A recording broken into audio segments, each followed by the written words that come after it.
Dnes si ukážeme, ako si naviazať jednoduchý, ale spoľahlivý úzol na obratlík. V prvom rade budem potrebovať obratlíky. Zobral som takéto väčšie, nech je ich vidno vo videu, a vzorový silón. Zobral som tiež hrubší, nech ho je vidno.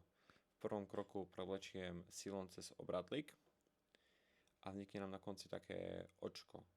Teraz spravím so silónom takých 6-7 omotov, 4, 5, 6, 7 a prevlečiem cez to očko, ktoré nám vzniklo na silóne.